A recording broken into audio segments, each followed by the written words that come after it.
The Blizzard Wedding. 1. Warning signs. For almost 20 years I've traveled around England, and never has weather been a concern of mine. I expect rains, lots of it, a damp chill that can pervade and be eliminated with cups of tea. Before trips, my friends email me, "I hope the weather improves when you come. It's been so, insert dreary, cold, gray, relentless." Coming from Chicago, where temperatures can pivot from near spring to near winter within a day, weather simply doesn't faze me. On this November trip, I arrived in England with layers and waterproof shoes, pinballing between friends I hadn't seen since my last visit. I meandered Liverpool, Birmingham, Leamington Spa, Oxford, and London before hopping a flight to Sweden for a friend's wedding and the baptism of her third child, for whom I would be godmother. The chill and frost didn't dampen my spirits. The night before my flight, I arrived in London for a day of nostalgia. I walked to my favorite sites, a pilgrimage through my 20s. I stopped first at St. Martin in the Fields Church in Trafalgar Square. This church was my London touchstone for years. I would come to a brass rubbing. I'd search the old brass tablets for the knight or lady or Celtic knot I wished to rub, pay for the black paper and gray crayon, find an empty table, and rub the image into a souvenir. Now the church crypt was remodeled and opened up, the old awe swept away with all its dark corners. I strolled along the Thames, passing a statue of Byron, quill ready, a leaf drifting into his brass lap. I caught a glimpse of the Savoy, where Grandma, Mom, and I once had high tea. I made my way to Piccadilly, my mother's favorite place. As I returned to Trafalgar Square, I heard chanting and shouting, empty police cars lining the street. A student protest was in process around Nelson's Column. A recent London protest had turned violent, and I felt the agitation of the crowd. When a student threw a can of colored smoke, I hedged my bets and turned back towards Piccadilly. As I left, another student march was making its way towards me. I chuckled nervously to myself, muttered "fuck," and ducked down a side street. I found myself on the east side of St. James's Park. There were hardly any cars, the snow sifting quietly down. My boots crunched on the gravel as I walked through the Horse Guards parade, under the tunnel, and into Whitehall. In 2 hours, students would be running en masse through the same gravel, the police hot on their heels. Metal fences lined Whitehall's eerily empty streets. 10 Downing Street barricaded from the students who breached the gate during the last protest. As I made my way through Westminster, I passed protesters camped out in the square, police on horseback in riot gear. As the sun set, Parliament took on a hazy hue, the sky turning from sea blue to murky gray. The fog crept in, obscuring the London Eye and Big Ben, and the snow came thick and steady. I meandered back towards Trafalgar, the protest still in full swing. Students hung off Nelson's Column, the police containing them in the square, rounding them up when they could. As I made my way to the hostel, the noise disappeared into the snow, a hush settling on London. The streets were empty, like being in downtown Chicago on a Sunday night. Back in the room, my dorm mate snored, and I repacked my small suitcase for the morning flight to Copenhagen. My new adventure awaited me as I curled up and drifted off to sleep. 2. Mayhem. I woke up at 4:45 a.m. Wednesday, not having slept much with the bells of the cathedral chiming all night. St. Paul's stood like a sleepy sentinel as I wheeled my suitcase to the 5:21 a.m. train heading to Gatwick. The sidewalks glittered with the morning frost, and it felt like a peaceful benediction to the journey. As the train made its way, the snow grew deeper with each station stop. This was not a quaint benediction. This was Chicago-style snow, building up and making a mess. As the train inched towards Gatwick, my stomach began to churn in expectation of what this meant. Delays. I stepped off the train and into Mayhem. Thousands of people, hundreds having spent the night. People slept in corners, others sat atop their suitcases, heads dejectedly propped up by tired hands. At 6:20 a.m., I was just another person in line watching the flight boards.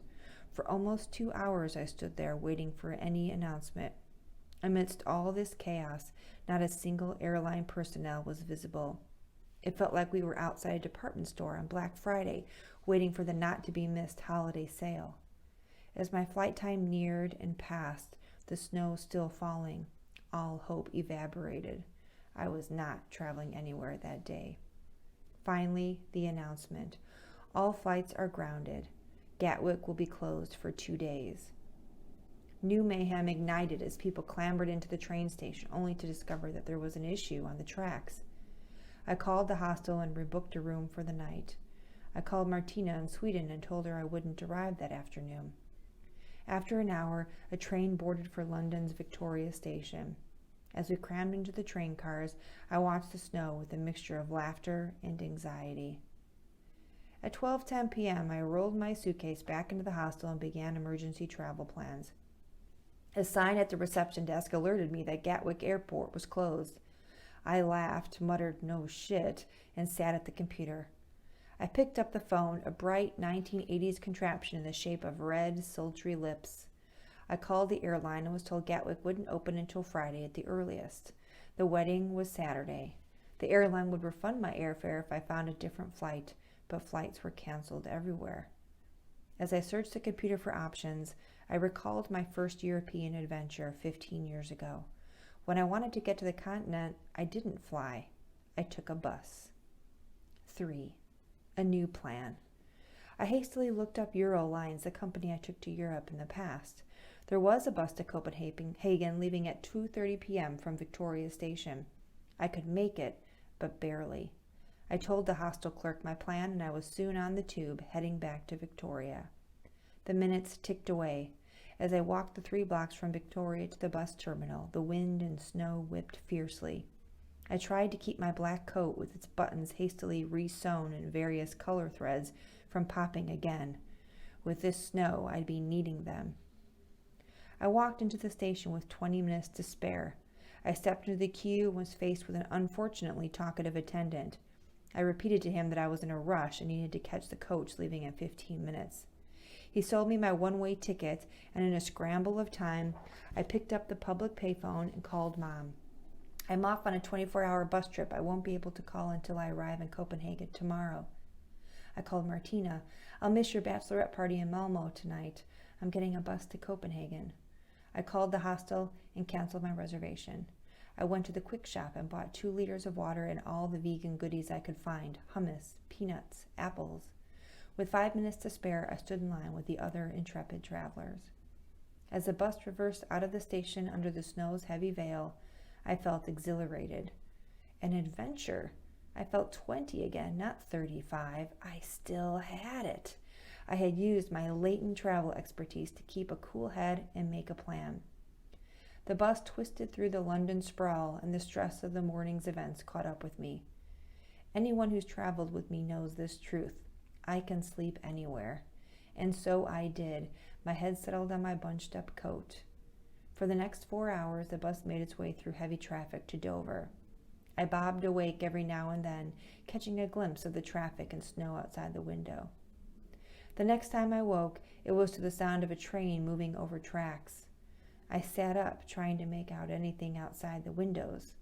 It was pitch black. I was still sitting in my seat on the bus, but we were on a train.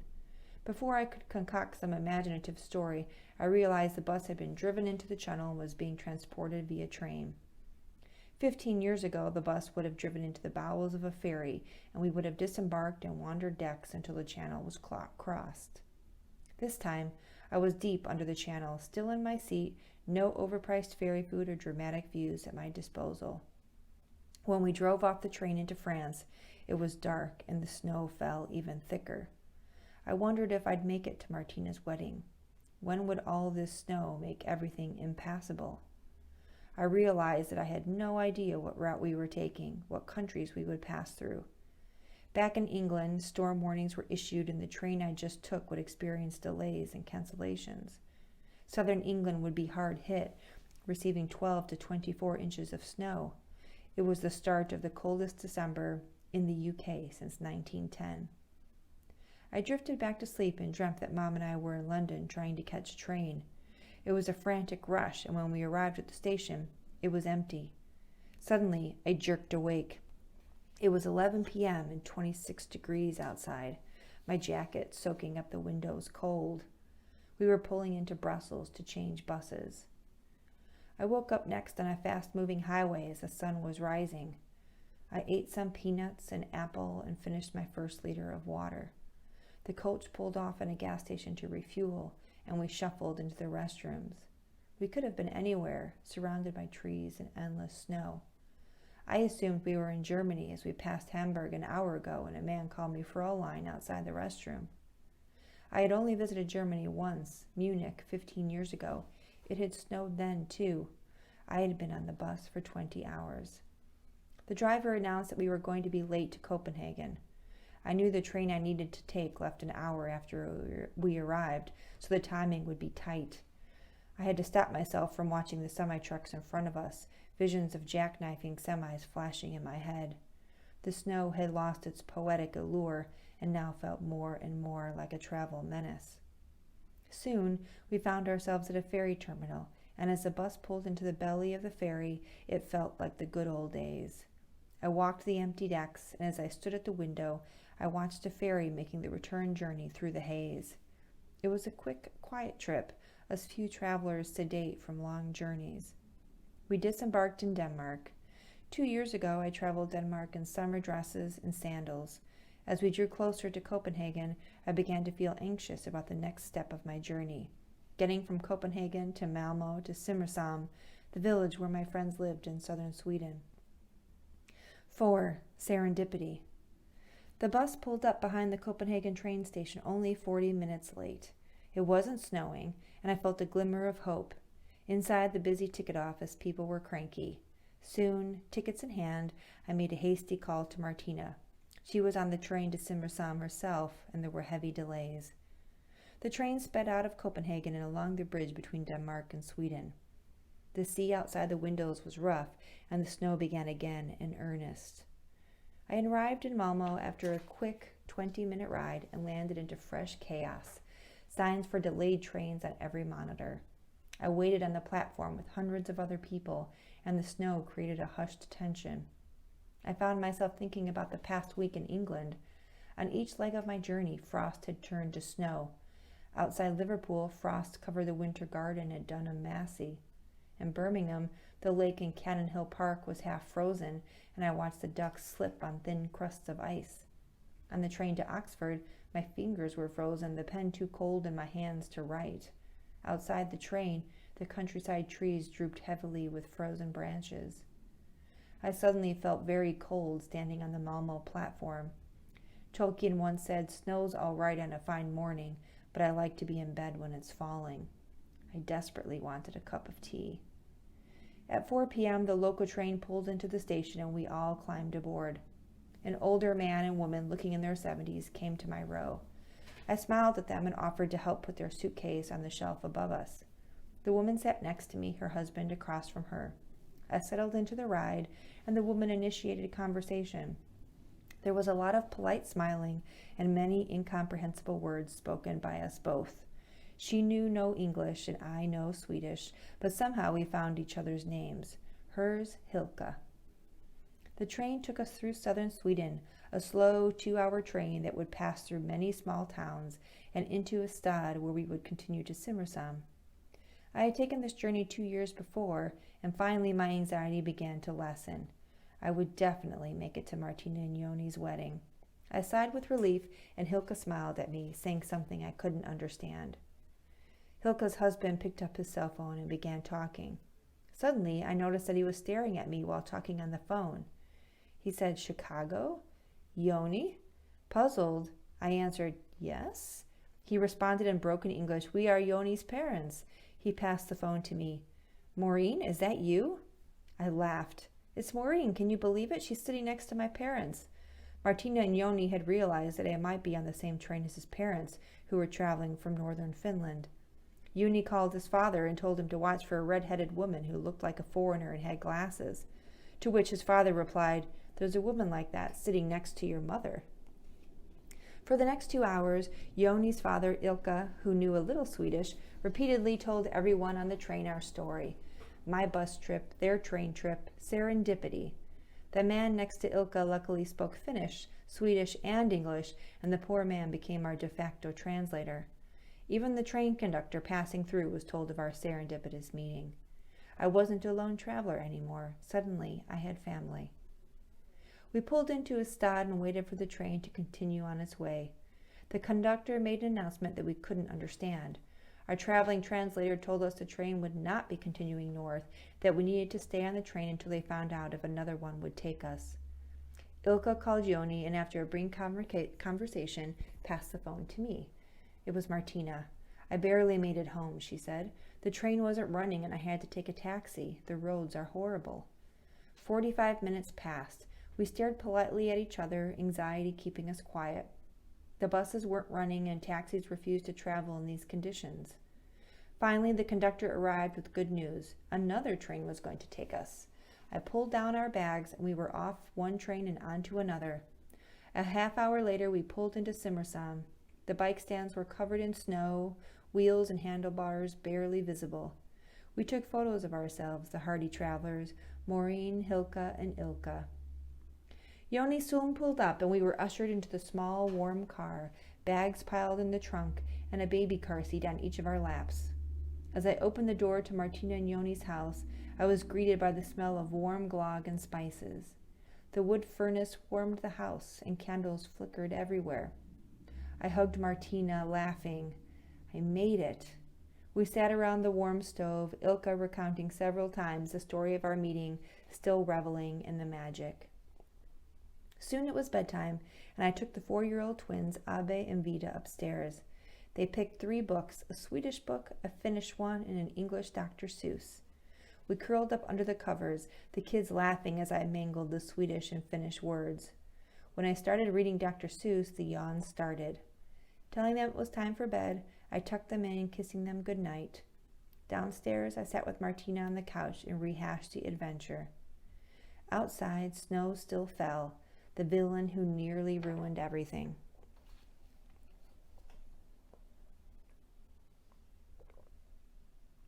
Five, gathering.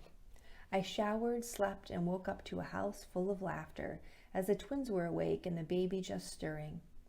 We crawled under covers to watch the twins open their birthday presents. My Dr. Seuss books and funny t-shirts were giggled over, and Abe pulled on his Gonzo shirt right away. Though we couldn't understand each other, kids always like people bringing presents. I held my soon-to-be godchild and ogled over her beautiful smile. The baby was yet unnamed, Martina and Yoni revealed. They couldn't agree, different family names battling it out. There were 4 names in the running, but they wouldn't tell anyone what they were. It was a carefully guarded dispute. We descended downstairs. The wood stove cranked out heat, candles glowed, music wafted into every room. The house was coated with snow, and the backyard where we ate summer meals a few years ago was hidden from sight. It felt rustic and real. 2 days before the wedding and much to do, people would begin arriving today, and many would come to the house that evening. Martina and Yoni worried that everyone would arrive safely. Their phones rang all afternoon. Canceled flights, rerouted flights, delayed trains, bad roads. Sweden was starting its snowiest winter in 100 years. The snow was in fact a blizzard. Martina took me on a drive through the barely cleared roads to the renovated old schoolhouse in Bratnavik that would host the reception dinner. Everything was white. The countryside, the roads, everything barely visible. We dropped off food, drinks, and decorations. Martina, Yoni, and the kids would spend the wedding night in the attached flat, and I would stay down the road at the hostel with many other guests. That evening, friends began to arrive. Their Finnish friends, Ani and Antti, spoke English, so the friendship was easy from the beginning. The only disappointment was learning that I wasn't the only godmother, that Ani was the other. Quite common in Sweden and Finland to have 2 sets of godparents, I soon learned. What a lucky girl. Her 4 godparents included a poet, a psychologist, a documentary filmmaker, and a musician. That night, pizzas were ordered, almonds and raisins placed in the warm glögg, and people crowded the house. Friends from all over Sweden, Finland, and elsewhere burst through the doors, grateful to have made it. Glögg glasses were clinked, and the cozy home was full of laughter and friendship. I felt part of a precious circle, languages humming through the room. 6. A blizzard wedding. Saturday morning, the big day. We had until 2 p.m., but there was still much to do. Ani and I worked on the table place cards. Bags were packed for the overnight stay. More forgotten items for the schoolhouse were piled into the cars. Martina and Yoni were huddled in their room, still negotiating the baby's name. Ani and I helped Martina dress and do her hair. We trudged through the snow in thick boots from their house to the village church. Stones with ancient runes and candle lanterns lined the walkway as we settled into the church for the double ceremony. Martina and Yoni's wedding and the baby's baptism. As everyone piled into the church, women discarded their boots at the door and slipped on heels. The baby's family christening gown was shown off, and her grandmother gingerly dressed her. Soon the piano began to play, and Martina walked down the aisle. It was a wedding full of laughter, kids running around the church, music from Martina's brother and father, and candles flickering in the chandeliers. It was a beautiful wedding, and as is always the case, it ended too soon. Then the minister called up the 4 godparents, and we passed the baby around as she was blessed. When the minister asked for the baby's name, laughter sprung up throughout the church. Yoni whispered it in the minister's ear. The minister laughed the length of it and asked him to repeat it. In short, she was named Juni. Martina told me to call her June. I looked down at the enchanting June in my arms, thankful that I made it for this moment. We crowded into cars and then into the old schoolhouse where the celebrations began. There was dancing and toast, food and glögg. The night started out with a traditional dance, which involved spinning and promenading, all to the tune of 2 violins. There were speeches, stories, and slideshows as people shared their love and wishes. Martina was kidnapped by Joni's friends, and he was made to perform various songs and skits to win her back, including performing the Finnish national anthem on his cheeks using spoons. The tables were cleared away and the dancing began. Martina and Yoni danced the tango, showing off their newly acquired skills. Then it was turned over to the guests, and an eclectic wedding playlist ensued. Music from the 50s to the 80s, Finnish, Swedish, English, American. An older drunk uncle spun me around for a few songs, one of the rare times I've enjoyed the drunk older man. At 3 a.m., those of us left standing bundled up and walked down the road to the hostel. It had snowed again, and the world was hushed as we crawled into our beds. The next day, everyone gathered for breakfast. Cars were packed, and as thick, heavy snow began to fall again, people said hurried goodbyes and began their journeys home. Back at the house, more food and presents as remaining friends and family shed more love on the newlyweds. It was a Sunday full of laughter, passing Uni around and many cups of tea. At the end of the night, the women pulled on boots and robes and stomped through snow to the sauna. We sat in the steamy warmth, candlelight flickering off the wood. Martina poured water over the rocks, and as the steam and the smell of cedar engulfed us, we laughed and sighed with exhaustion. As I watched the women through the fog, I felt grateful. I nearly missed all of this. As the writer Charles Finch once said, 2 things, love and snow, that make the world look fresh again.